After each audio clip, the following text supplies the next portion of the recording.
So does this work? Oh, that's loud. Is that good? He needs more?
Oh, it's a yes.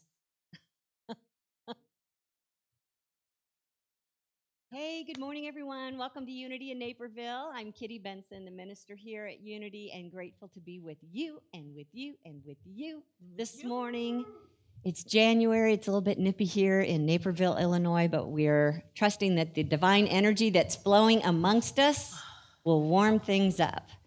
So one of the things we love to do at the beginning of our service to get us revved is sing. What are we singing? Fields of Grace. Speaking of warming up, we'll go jogging. Fields of Grace. It's one of my first songs that we sang when we started Unity in Naperville. Still one of my favorites. Really? Stand as your April. April. That was the month we started. Was in April. And let's sing.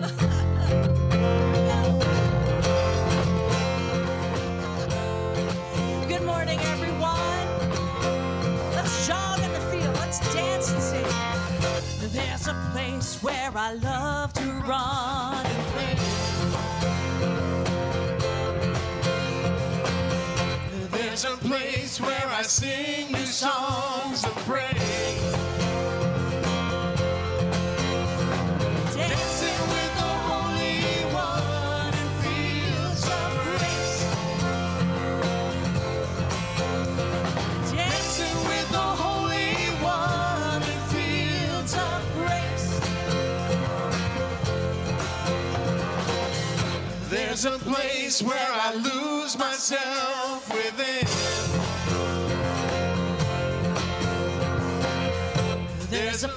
place where I find myself again. Dancing with the Holy One in fields of grace. Dancing with the Holy One in fields of grace. There's a place where religion finally dies.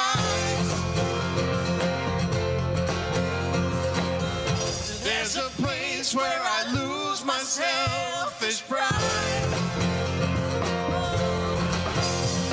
Dancing with the Holy One in fields of grace. Dancing with the Holy Ones in fields of grace. There's a place where I love to run and play. There's a place where I sing new songs of praise. Dancing with the Holy One in fields of grace.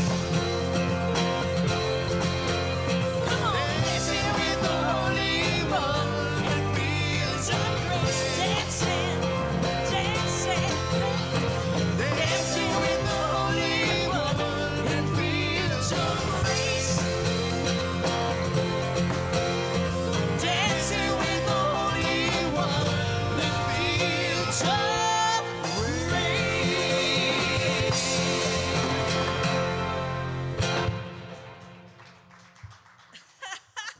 How you doing? I don't know about you, but that made me feel better.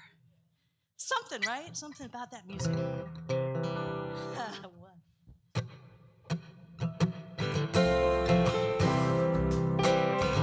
Let's remain in that grace.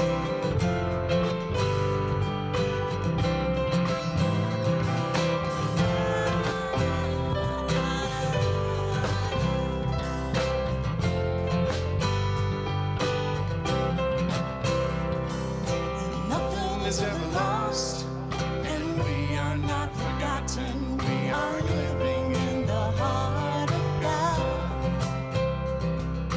Nothing is ever lost, and we are not forgotten. We are living in the heart of God. We are living. We are living, we are living, we are living in the heart of God. Yes, we are. We are living, we are living, we are living in the heart of God. And nothing is ever lost, and we are not forgotten. We are loving in the heart of God. Yes, we are. Nothing is ever lost, and we are not forgotten. We are loving in the heart of God.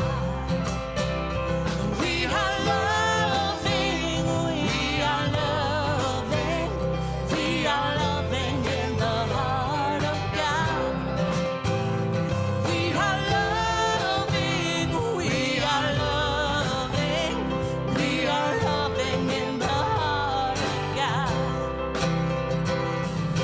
God is real, God is magnificent, God is light, God is love, God is real, God is magnificent, God is light, God is... Declare I am, and I am real. I am magnificent. I am light, and I am love. And I am real. I am magnificent. I am light. And turn to your neighbor and say, you are real. You are magnificent. You are light, and you are love. That's right. You are real. You are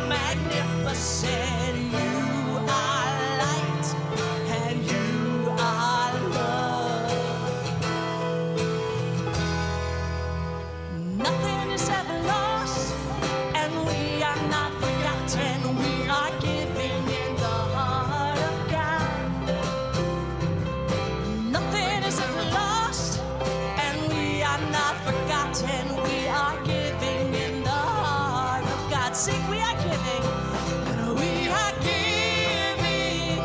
We are giving. We are giving in the heart of God. Yes, we are. We are giving. We are giving.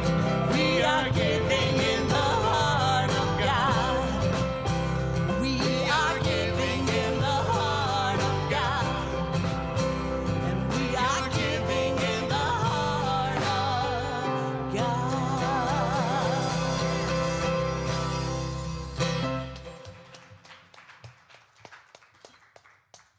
Will you join me in prayer, please? Let's just close our eyes for a moment. Find our connection with that heart of God within and awaken to the love, the life, the peace and wisdom that is the heart we share with God. We thank you, Spirit, that we are alive and joyous this day because we are God expressing, and all is well. Amen. Will you help me speak our invocation? The words are up here on the screen. Together? There's only one presence and one power in the universe and in my life, the all-loving goodness of God. Thank you. You may be seated.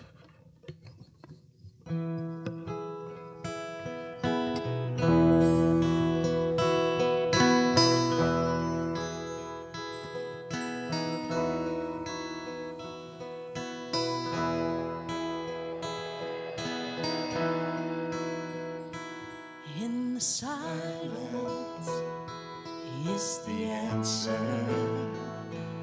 In the silence is all I'm after. Be still, Be still, be still, be still, and know.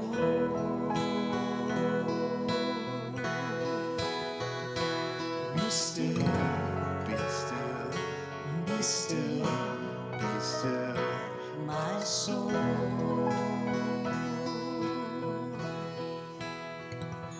In the presence is The answer, in the presence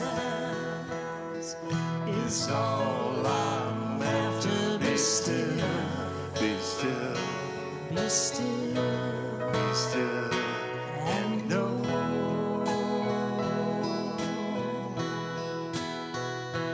Be still, be still, be still, be still.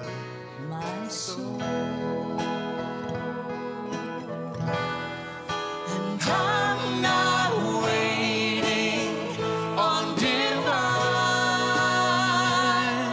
Divine is always here. I am waiting on my heart and mind to be open, to be clear.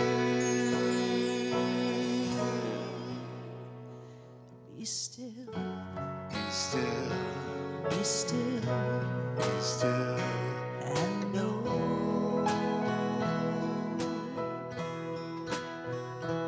be still, be still, Be still, be still. my soul.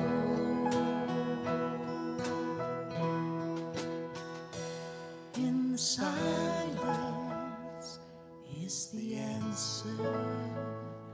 In the silence is all I'm after. Be still, Be still, be still, be still, and know.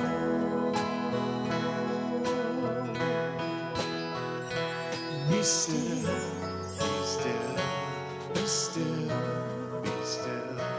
my soul. And I'm not waiting on divine. Divine is always here. I am waiting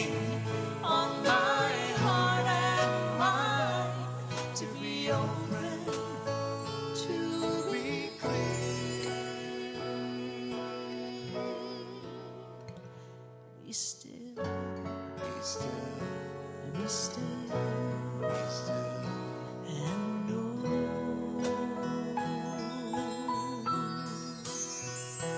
Be still, be still, my soul.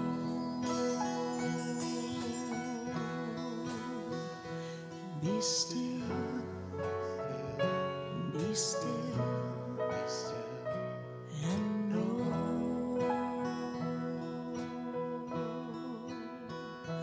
Be still, be still,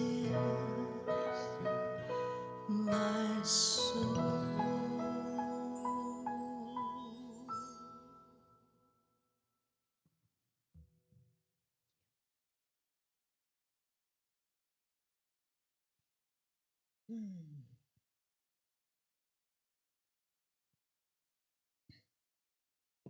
It was. Opens our hearts. I'm not going to be still right now, but hopefully you'll take the stillness that you achieved during that song and just let it open your hearts and minds to what I want to share today, because might push a button or two. Just saying. That is too funny. Oh, beloveds, I did something this week that I haven't done in a long time. I took a test. And the reason that I did it was preparing for today. I've been reading a book on unconscious bias. And in the book, I discovered there's a place where you can go take a test to see how biased or if you're biased. And it turns out that I pretty much failed it, which has also been a long time since I failed a test. Now, you don't necessarily fail. They don't say you failed. They don't give you an F or something like that. They actually just say where your strongest bias is. And so I had a strong automatic preference for, they call them European Americans, which are basically whites, compared to African Americans. So my strong bias was toward whites versus blacks. And this is a test that was developed by Harvard. It's called Project Implicit. And I'll show you the website if you want to do it yourself here in a little bit. This implicit association test has become quite well known in certain circles, and it helps you distinguish your reaction towards black faces and white faces, and also positive words and negative words. And you use your keyboard kind of like you're playing a video game, and it's all very time driven, so that you have to answer really, really fast, so that basically you're tuning out with your conscious brain and the subconscious is just taking over. You also answer questions that are multiple choice. And I noticed, because I took the test more than once and in different categories, that sometimes the questions changed. But I purposely took the test regarding race. You can also take it regarding many other topics, like your relationship to gender and Asians and Muslims and people who are overweight or underweight or what their weight is, sexuality. So if you want to check yourself out, I'm telling you, this is the place to go get your heart beaten up. As a matter of fact, up here on the screen, let me show you what the scoring data looks like. So this was as of somewhere between 2002 and 2015, the results gave this kind of data. So you can see that there's a pretty strong automatic preference for European Americans compared to African Americans, and that's for whites all the way down to the 18th percentile there. So what they've discovered is that basically 85% of white Americans especially have a bias for white Americans, white people in general. And when they were scoring my fingers, and I tried it different ways. I tried using different fingers, to see if that mattered, or, my dominant finger on this hand, but my non-dominant finger on this hand, just to see. And if you look at the questions and answers about the website, it'll give you a lot of their reasoning behind the tests that they do and the different ways that you do it. But the way they described it was that my score said that I'm faster to sort words when white faces and good words share a button. So you will only see a face or a word, and you'll press a certain button for that. So if it's white, you press this button. If it's a positive word, you press this button. If it's black, you press this button. If it's a negative word, you press this button. Then they switch them up. They move them over. Then they break up the words, so now it's black and good and white and bad, that kind of thing, back and forth, back and forth. So it really does its best to try and get in there and figure out where you're at. So the first time I took it, I had a strong automatic preference towards whites. And the second time I took it, I was much more conscious and really gave some thought to the multiple choice questions. And then obviously I couldn't control the da-da-da-da-da-da, just did what it did. But that time around, it said that your responses suggested no automatic preference between African American and Europeans. Like, yes, I passed. Let's stop there. I don't need to take it again, that kind of thing. So, as a white person, I personally have very little to offer to you today as we're celebrating Martin Luther King's birthday tomorrow towards living in the midst of racism. Obviously, I have very little personal experience in that arena. But I have lots and lots and lots of work to do on myself in regards to my unconscious bias. And so if I were to honor Martin Luther King's work in any way and keep it going, it would be to keep checking in with myself, keep asking myself what is unconscious bias and try and root it out in myself and then find a way to transform it. And you know what? That's very much what Unity in Naperville is all about in general in our life. How many times have I quoted to you from Romans? The Apostle Paul wrote up here in chapter 12, do not conform to the pattern of this world, but be transformed by the renewing of the mind.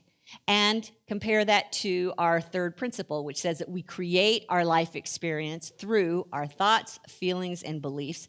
And even Jesus has said, in my words, that our lives are a result of what we believe.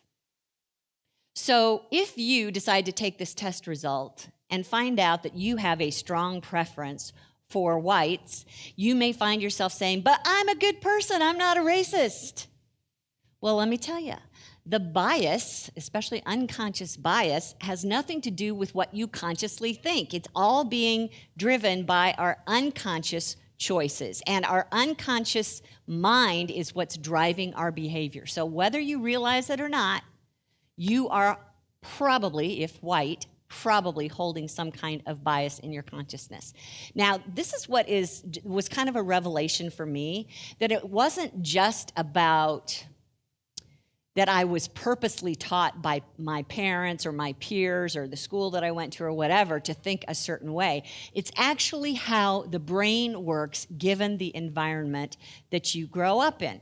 So first of all, right now in this moment, your brain is being barraged by 11 million bits of information right now, and right now, and right now. That's the way that information is coming at the brain, 11 million bits. But it's only consciously choosing to process 40. 11 million versus 40, okay? So the rest of those millions, the 99.99999% is being handled by the subconscious mind. And what the brain has learned to do with all that data to make sure that it's functioning without losing itself is to take shortcuts. It starts to sort data so that which is similar, it's kind of like the divine law of attraction. You know, that what it's seen before, it assumes again. It keeps putting patterns together, putting them in groups and subsorting that way. So what it is seen the most is what usually dominates in our behavior and our thinking. And we're developing a point of view from the time that we're born, and the brain is also taking that point of view and constantly looking for things that will match it and keep reinforcing it. So our brain has a lot to do with our bias, unconsciously. That's the way it's created to work, which is pretty scary. And the reason that I think we're here, you know, even though there's been so many opportunities for Americans at least to change their consciousness. Why are we still here is because we're still working with the brain, and we're still carrying around our history with us in the subconscious. So 30 and older has enough history that they've lived through and absorbed and dumped into the subconscious that they're automatically biased. And that subconscious just keeps carrying it around with them. We're basically going to have to die off and not see bias in our history for a few decades before the human race stops looking at people the way that we are. Unless we wake up purposely, choose to wake up and renew the mind. Now, I watched an interesting TED Talk this past week by a woman by the name of Renee Myers. And she, Harvard-trained lawyer, but now giving her time to diversity and inclusion training. And in this TED Talk, after face, blackface, famous, not so famous, but positive images, men who had accomplished wonderful things in life. And she had that slideshow running the entire time through her talk. What was she trying to do? She said, I want you to stare at awesome black people and memorize them. She said, I want to undo the association of negativity with black faces and reset the automatic association that we make with who black men are and recreate new patterns. She was big on renewing the mind. She understood the need to do that. She knew about those 11 million bits, and she knew about what most of them end up doing, is serving the past, serving the history. So we have to do our work purposely to change how the brain looks at black faces versus white faces. That is our work to do. Now, the other person, did I mention this already? Dr. Dolly Chugh, who wrote this book, The Person You Mean to Be. The person you mean to be isn't necessarily the person you are, right? But it's about how good people fight bias. And I would say, first of all, that we might say in unity that all people are good-hearted. Why do we say that? Because they are. But what do we base that on? Yes. Yes. Every single one of us on the planet, in the universe, and beyond are spiritual beings. Our hearts are good. They are of God. And doggone it, we're also living this life inside a human body with a human brain, with a human ego that acts as the veil between our spirit's mind and our conscious mind. And so, unless we wake up to that and start consciously choosing our thoughts, the good heart really doesn't make a whole lot of difference. Our history is what is going to rule us. Now, Dr. Dolly Chugh has won awards. She's a well-known author and lecturer and teacher in university level, and she's working, towards awakening people from their bias. And this is her story. Much as I want to deny it, I have seen my own implicit biases affect people I love. For more than a decade, I've mentored a young first-generation immigrant, Fiona Rodriguez. Not only will she be the first in her family to graduate from college, she was the first in her family to graduate from high school. One day I attended parent-teacher conferences with Fiona's mother. Fiona's science teacher and I agreed on Fiona's aptitude for science and potential for a career in healthcare. Enthusiastically, we talked over each other, both saying she would be amazing, and we finished our sentence simultaneously in the exuberant way of people thinking the same thing at the same time, except we were not thinking the same thing. The teacher said she would be an amazing doctor, and at the same time I said she would be an amazing nurse. Wait, what? Both are admirable professions, worthy of her consideration, yet I had unconsciously stereotyped Fiona because she is Hispanic and female as a nurse, not as a doctor. This reality is not changed by the fact that I am a female person of color, or that my children have had a female Puerto Rican pediatrician since birth, or that I'm deeply invested in Fiona's future. Regardless, my unconscious biases leaked into my thoughts and actions when we least expect it. When we least expect it.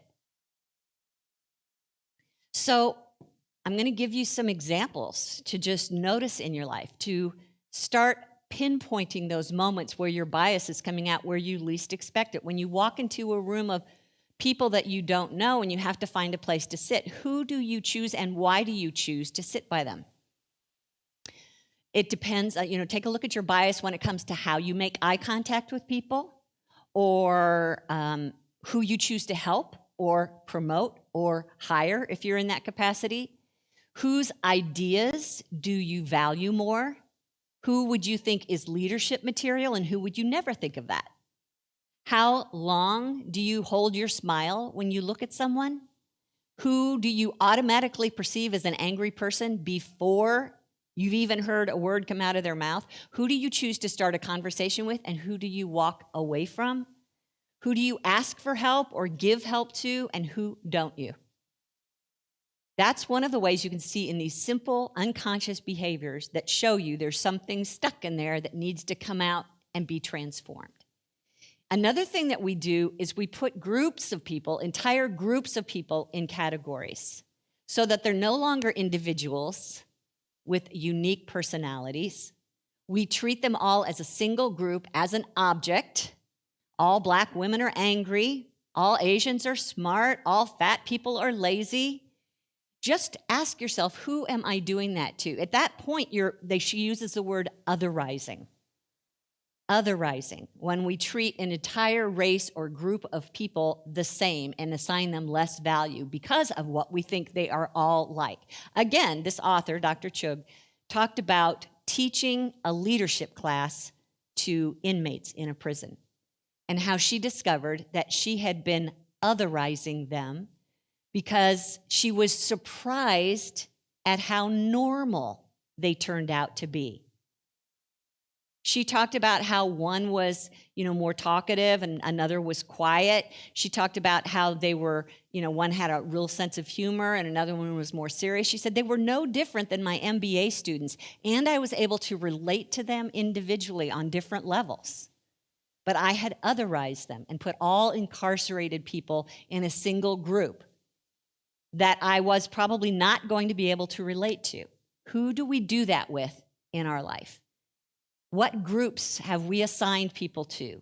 Not just race, homosexuality, transgender, people who are speaking English as a second language or came from another country, people who are handicapped, or, just people who are whizzes at technology. We have a word for them, right?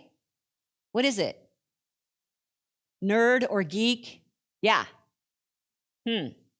So ask yourself, catch yourself, putting someone in a group, assuming what they are like before you've ever met them, and in a way, holding them back. When you think about it, Dr. Chug was saying, I was surprised at how normal they are. What is normal? Typically, I think we think normal is what I'm like, right? Who decides what normal is?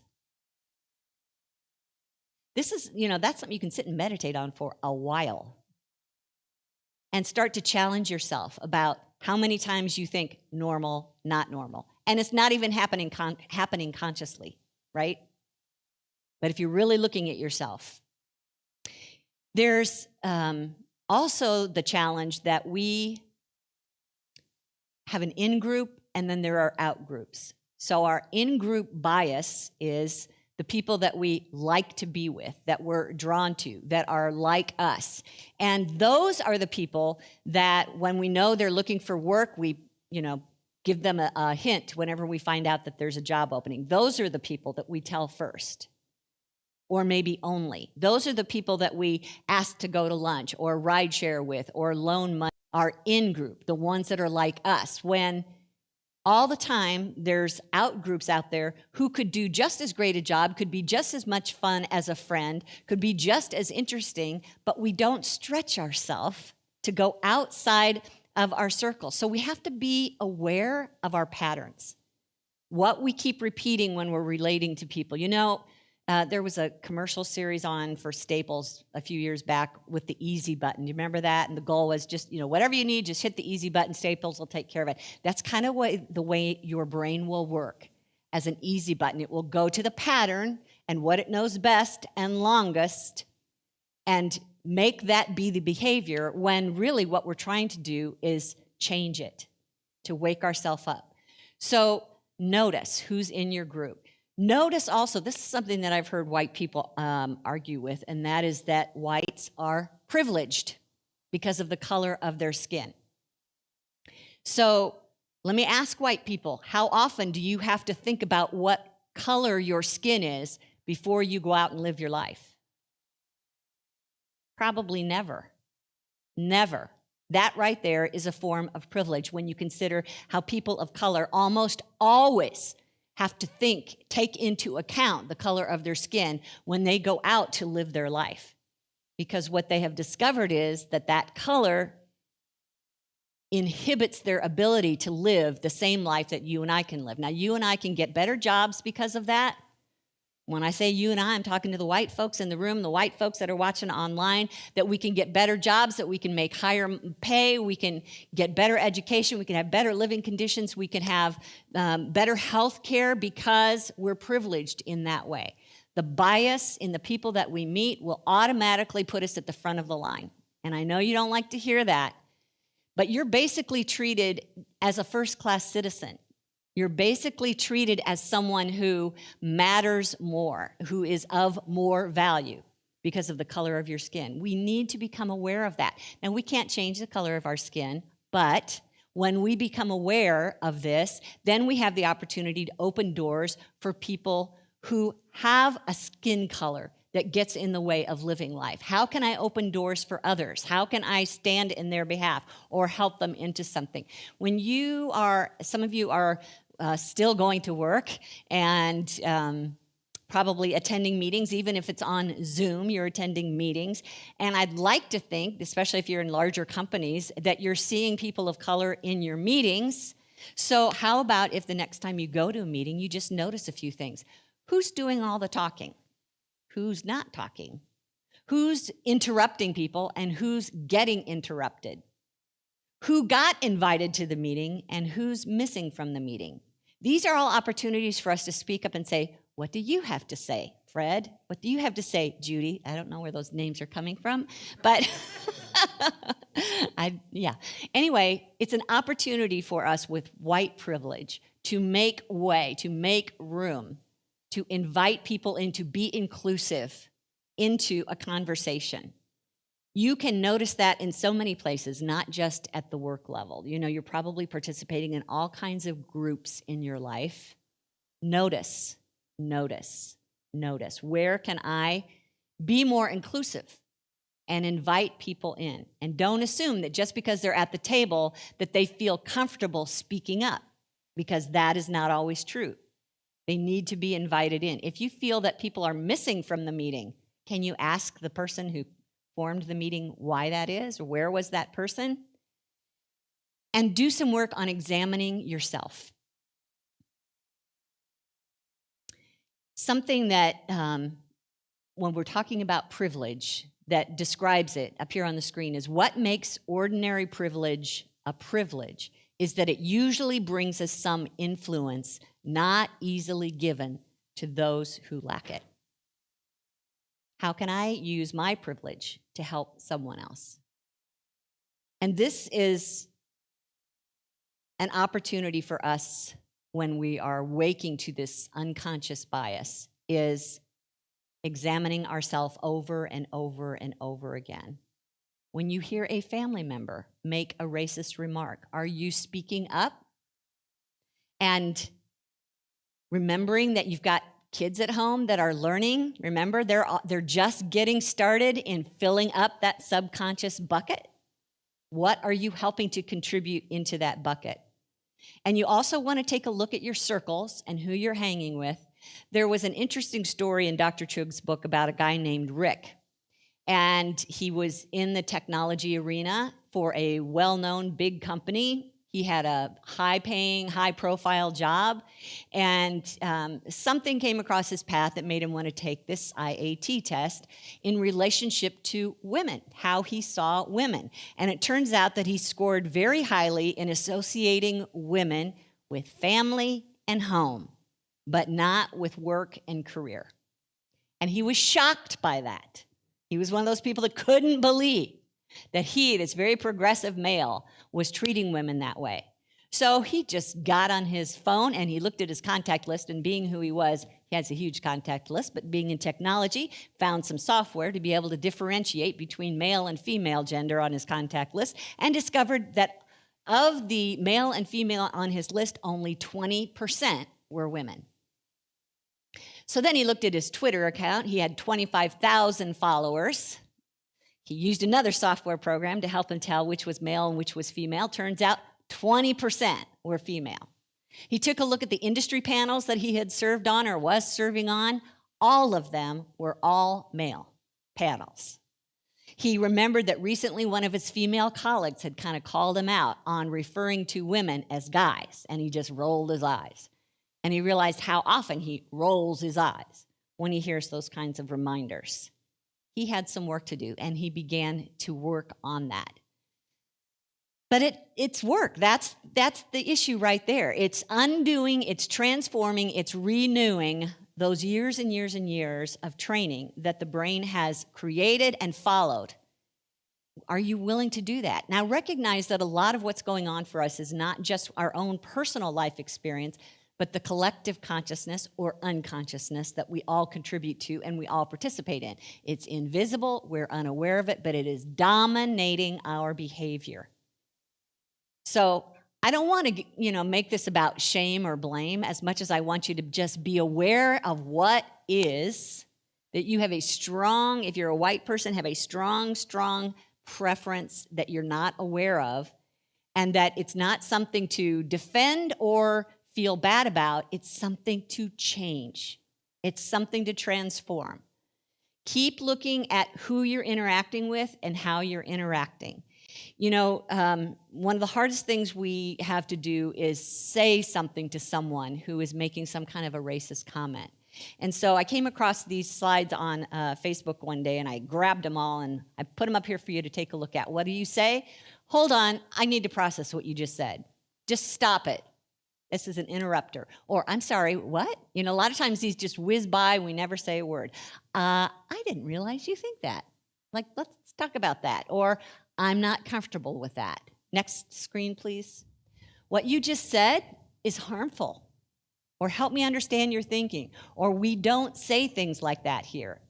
Or just plain, I find that offensive. What we're discovering is that, well, let me tell you what Dr. Chug said about this up here on the screen. The degree to which people act in prejudiced ways is highly correlated to the degree to which they think it's okay in the eyes of others to act in prejudiced ways. If they think it's the norm to laugh at certain jokes, they will. If we indicate it's not okay to say or do biased things, that may be enough to change some behaviors. Just one person violating a social norm can loosen its hold. That's not okay with me. Just saying that, what you just said is not okay with me, is enough to let people know it's not appropriate and to rethink before that bias just comes rushing out of their mouth. Now, sadly, in the last 400 years, there have been lots and lots of opportunities for us to be of support to people of color, and it doesn't really seem to be going away when we look at the news and see the racist acts or the unjust acts or the lack of justice that's being waged on what's happening. But there's an opportunity for us to be of support in those times. And if you don't know what to say to support a person of color, trust that your intention to be there with them is important, whether your words are right or even if you have very few words to say. It's not even so much about you commiserating with them and saying that you're hurting too. That's actually just getting in the way of being of support. Don't make it about you. It's not about whether you are hurt by these acts. Acknowledge their hurt. And it's also an opportunity, when you share in this way, to be prepared that you're not going to get thanked for it. And that's okay too. Just do what you came to do and let it go at that. But another thing that we can do is listen to what they have to say. Ask some follow-up questions to indicate, I'm hearing you and I want to know more. Hope you're taking notes, you guys. Because these are simple things that we can do that we forget in the moment. So one of the things that we tend to do is diminish the circumstances by saying, well, there are good people out there in the world. That's not helping. And it's not helping to say, let me know if I can help you. Offer a specific kind of help. Or ask them to tell you how you can help them. Can I speak to someone on your behalf? Can I go to that meeting with you and be there? Can I do some research for you? Trust me on this. Being silent because you don't know specifically what to say is really just evidence of no support. I have no support with this person. And finally, I'm chatting with our Unity people in particular because I've heard this said, and I've actually said it, is that I don't see color. I don't see color. I don't know why we have to make race an issue. And now I've been educated to realize that's not helping either. An African-American woman talking with Dr. Chug said, how can you claim to not see my color? If you don't see my color, you do deny who I am. You deny so much that is wonderful about me, and you deny the struggles that I've been through. You deny me. So, seeing someone, all of them, is not only our work, but then being able to be with that is our work. To keep educating ourselves, to keep asking questions, to use the privilege that you have as a white person on someone else's behalf. Stay in the mix of things, stay engaged. When things get tough on the news, we tend to want to look away, and that's what you call white privilege. Because you can look away and it won't affect your life. But if we do look away, then we just keep perpetrating history over and over again. And the brain just keeps feeding back those old patterns. Keep remembering that this is not about you, the white person. It's our opportunity to listen and to be of support. And this uses a spiritual practice that we've been talking about off and on for a long time, and that's the practice of self-observation. Remember that?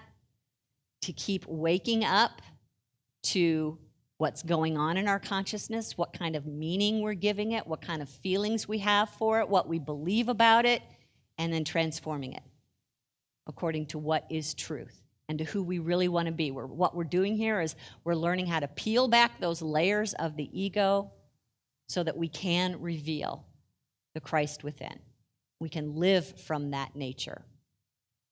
How you doing? 2 thumbs up from Paul. Okay, take a breath.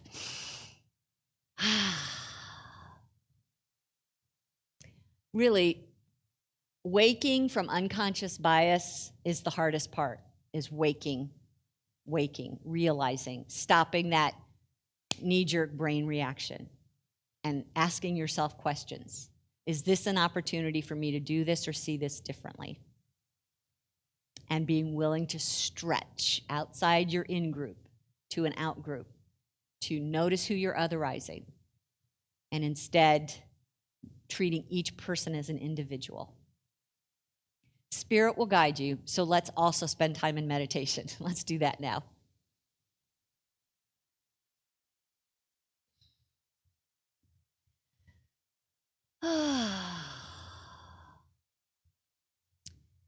I'll invite you to close your eyes.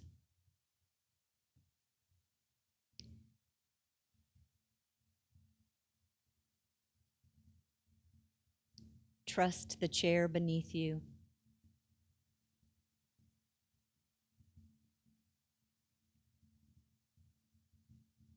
Start when to say it. how to see truth, how to recognize error. We make space in the silence for that inner wisdom and love to come through.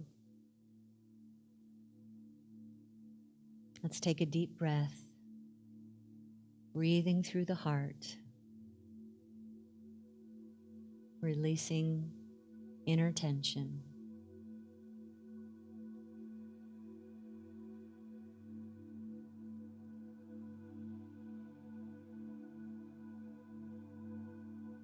Allowing our attention drop.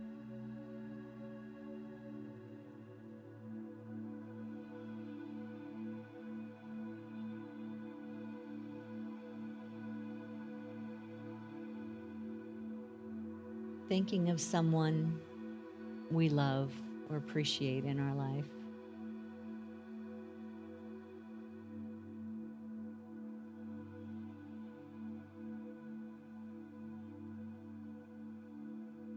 Feeling that warmth in your heart as you think about what it is that you appreciate about them.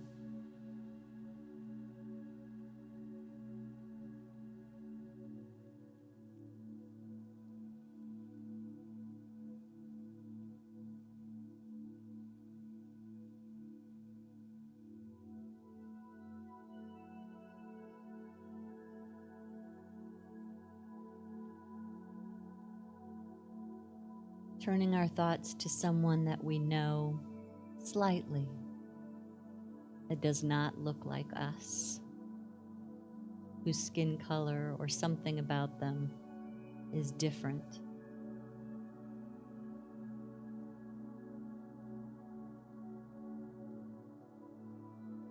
Allowing that same warmth and appreciation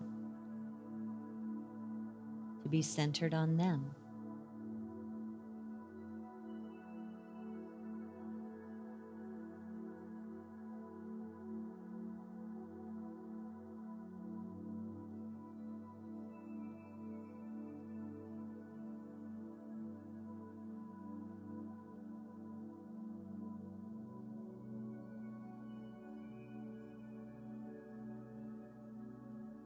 You are real.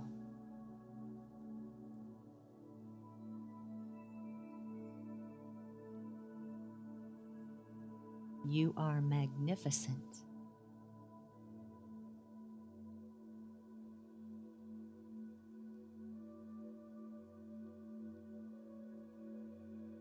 You are the light of God.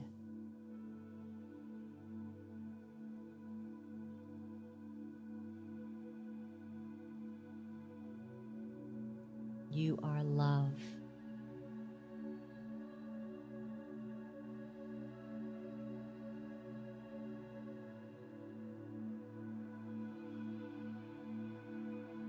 Go back to that person in your family or close friend that you appreciate. Feel that warmth again.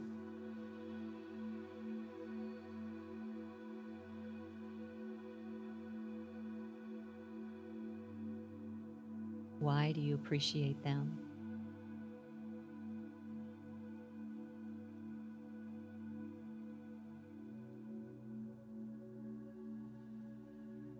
Now seek out another person who doesn't look like you, and allow that same warmth to be directed to them.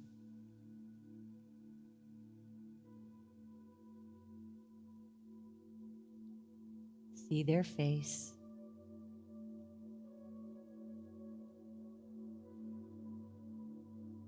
You are real.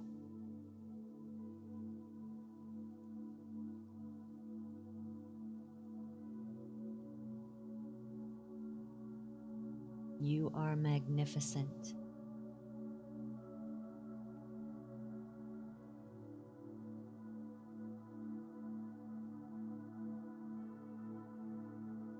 You are the light of God.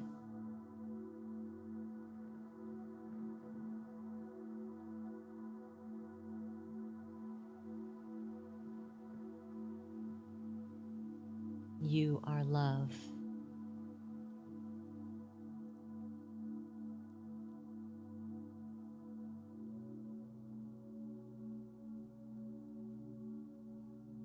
We are real.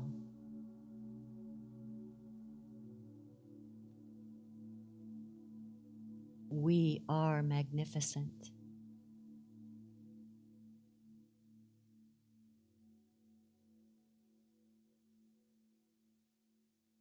We are the light of God.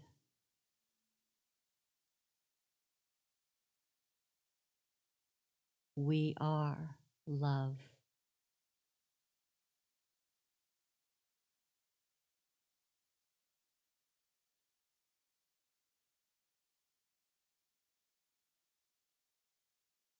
We thank you, Spirit, that our highest source of wisdom, our clearest ideas, and the harmonizing power of love within us are strong and powerful in our being. And we choose to make way for that highest part of ourself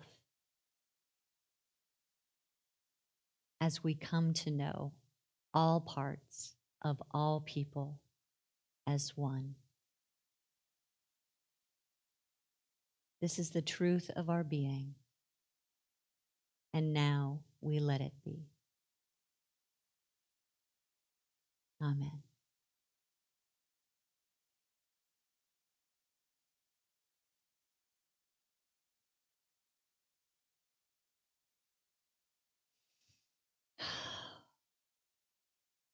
That's Kitty's version of the slideshow, that I talked about before, where you can continue to feed your brain with positive images of black faces. Do that in your meditation. Did you understand how I was doing that? You find that warmth feeling of love for someone you can relate to and appreciate, and then just transfer it over to another face that doesn't look like you. And another thing I wanted to make sure you had today before we finish, Susan, can I ask you to go back a couple slides just before the meditation slide to the green slide? There we go. There's the way to access a lot of the data that I shared with you today, especially unitycommunityconnect.com. If you've never been on that website, you'll need to create a name and email login real quick. But once you're in, there's a bunch of channels, and you want to look for the Safe Hearts channel, which has been there quite a while now, and it has lots and lots of resources on how to better understand racist behavior and unconscious bias. And I've added a lot of new things this week that you might want to take a look at. So unitycommunityconnect.com. And tomorrow, there's going to be a training held by Dr. Amanda Kemp, who is an African-American that I worked with in a Unity Ministers Conference. She's written a book, and she's helping us learn how to talk about race. And that training is tomorrow if you can make it. It starts at 11:30. So there's a document in the channel on how to access the event. And then there's several other resources to take a look at that we talked about or didn't talk about today. So I hope you'll check that out. And this is a time in our service where we share from the heart in a different way with our tithes and our love offerings. And even those who are watching online right now, no matter what time of day or what day of week, we're grateful for your support because it's your giving that helps us continue to do what we're doing. And it's also your way to express God in your life and to allow that good to continue to flow in and through. And so if you'll just consider, first of all, what your heart is guiding you to share today, and then let's bless that gift. Our blessing is up here on the screen. Together, divine love through me blesses and multiplies all that I have, all that I give, and all that I receive. And I am grateful. I am. If you're watching online, you can donate through our website at unityinnaperville.org using the donate button on the homepage or on our Facebook page. Or if you'd rather mail a check, you can do that to P.O. Box 9733 in Naperville, and the zip is 60567. Ushers, will you come, please? Thank you.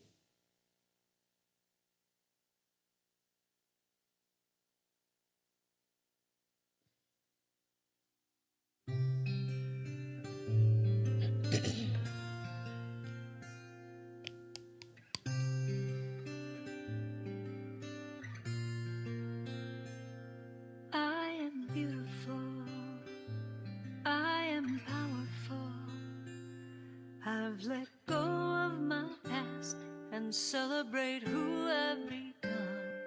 I am beautiful, I am powerful, and I celebrate who I am.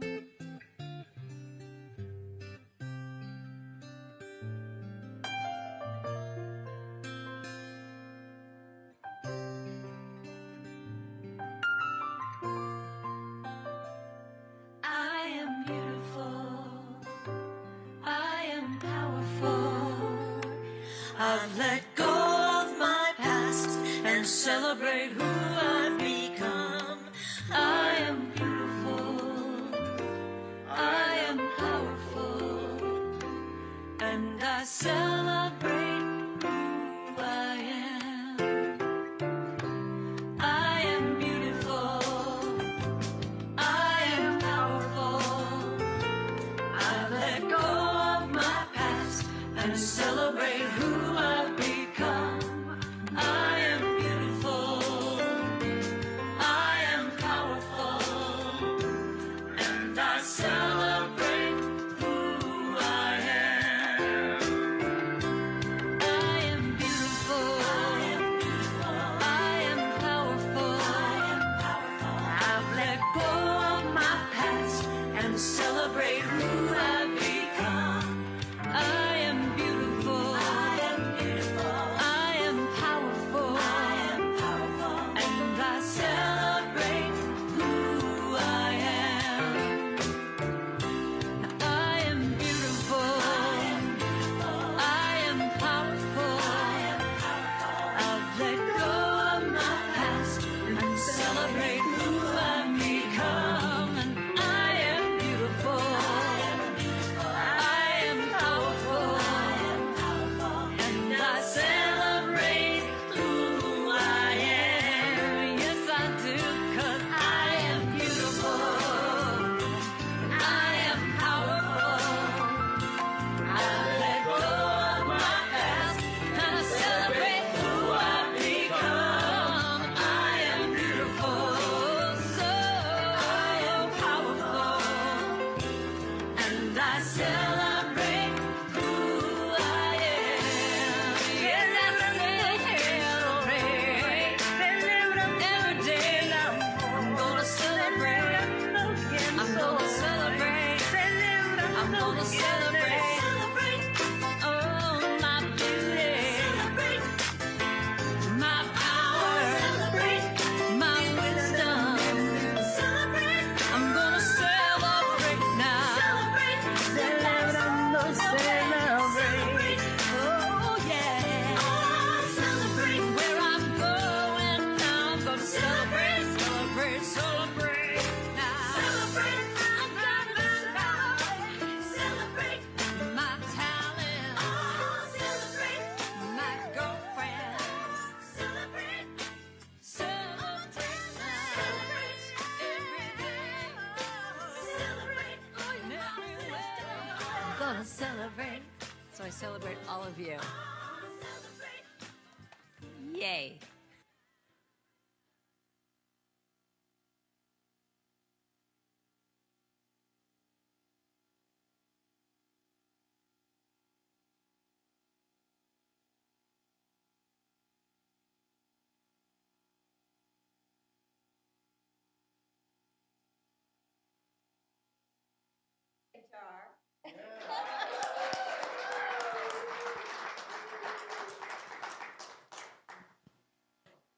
Good morning. I'm Diane Pitterly, and I'll be sharing the announcements today. If you're joining us for the first time, welcome. We're glad you're here. If you have any questions or want to receive weekly updates every Tuesday morning, sign up for weekly e-news at unityinnaperville.org or email admin@unityinnaperville.org. And now for what's happening at Unity. Will the Board of Trustees please stand? Woo!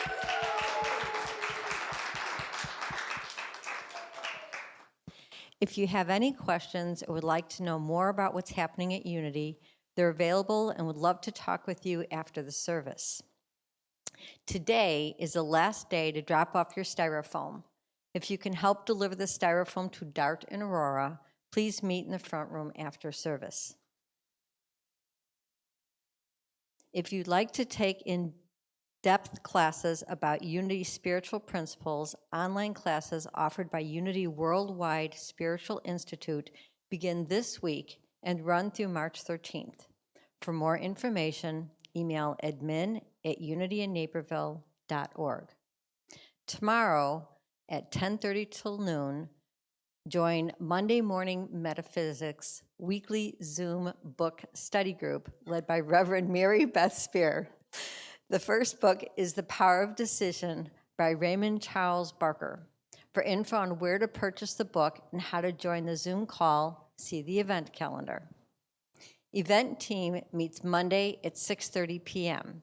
If you'd like to join the meeting or have event ideas for the team, email admin@unityinnaperville.org. Join Reverend Kitty for another Healing Circle online on Tuesday at 7 p.m. We'll learn about spiritual healing practices and pray for those with healing requests. Email prayer requests to prayer@unityinnaperville.org. See the event calendar on our website to access the Healing Circle. Join Reverend Kitty next Monday, January 24th at 7 p.m. for the first meeting of the new online grief support group. If you can't make the meeting but want to know about future meetings or have suggestions for the group, email revkitty@unityinnaperville.org. See the event calendar on our website to access the grief support group. Registration is open for the Vision Board Workshop on Saturday, February 5th, 9:30 to 12:30, led by Deb DeSandro.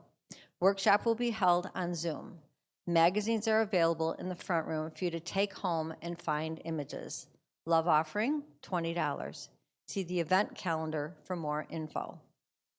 Prayer chaplains are available to pray with you in the meditation room after the service, or email your name and phone number to prayer@unityinnaperville.org, and a prayer chaplain will call you today by 1 p.m.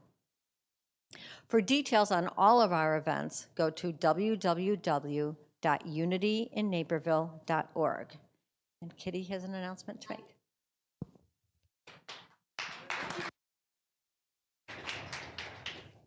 What's our next slide, Susan? Okay, so that's Dr. Amanda Camp that I talked about being in a conference with, and she's the one that's going to be holding the training with others tomorrow from 11:30 to 1:30. So go to unitycommunityconnect.com, Safe Hearts channel, and that's where there'll be documents for you to be able to join that training. Or there's also a recorded training on her website. So there's lots of research. My Sunday messages. So out on the island, there's a little blue piece of paper where you can fill in what you'd like me to talk about, or just share 2 or 3 things that you're being challenged by in life that will make good topics for me to talk about. And also, if you're watching online and you've got suggestions, you can just send me an email to revkitty@unityinnaperville.org. For those of you here and online in the live stream chat channel, there's copies of the prayer that I talked about last week, and there's still copies of it out on the island out here too. So I think you've heard just about enough information from us today about what's going on at Unity, and you know where to find me if you need anything more. So how about if we have one last song before we go? Stand as you're able. What are we singing now? Metta. Okay. Send a blessing out into the world. And you know what? Send a blessing to yourself first. Yeah. Bless yourself, bless the world, and recognize the magnificence, the beauty, the life, the love of each one. We are the one.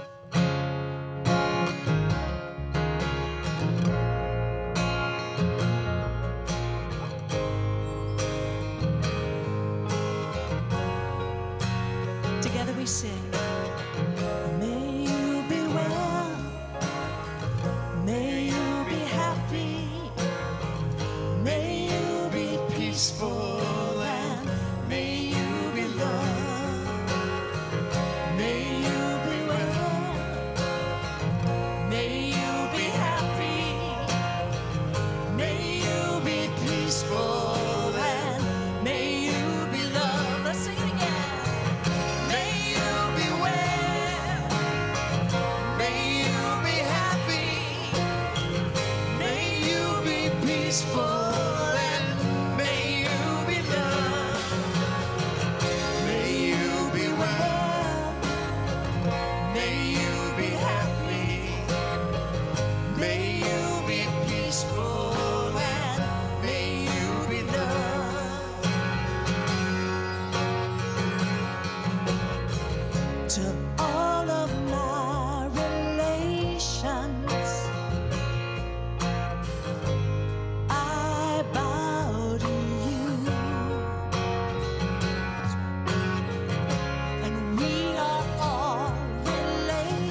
be happy.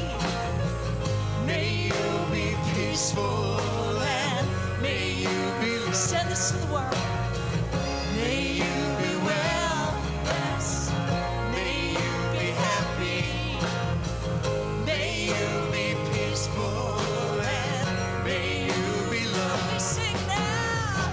May you be well. Oh, may you be happy. May you be peaceful, and may you be loved. May you be well. May you be happy.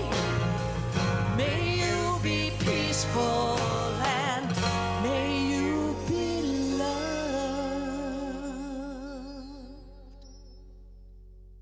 Yes, yes, yes, yes, yes, yes. Thank you for that. Just what we needed to hear. Can I remind you that if you have someone in your life that is feeling an illness or a weakness in the body, you yourself perhaps, that you would like us to pray for on Tuesday night, would you send us an email with their name or not their name, just what you'd like us to pray for, to prayer@unitynaperville.org. And please, if you have the time, we love your consciousness as part of our circle to help us support all those who are seeking healing in the body. So that's online. If you just go to our event calendar at unitynaperville.org, it'll give you the instructions on how to access it. And here's our closing affirmation. Now, let me just tell on myself again about my unconscious bias. I had this slide all made up, except the baby was blonde and blue-eyed. And I looked at it and I went, wait a minute, why'd I choose that one? Just one quick, simple example of how we're biased towards what we know. Am I bad? Not a bad person. Just need to wake up. Yes? Now, this can relate to other people that they couldn't have related to before. Does that make sense? All right, let's say this together. I am willing to wake up and together, I'm willing to wake up and see myself from a new point of view. Okay, team, get out there. Make it great.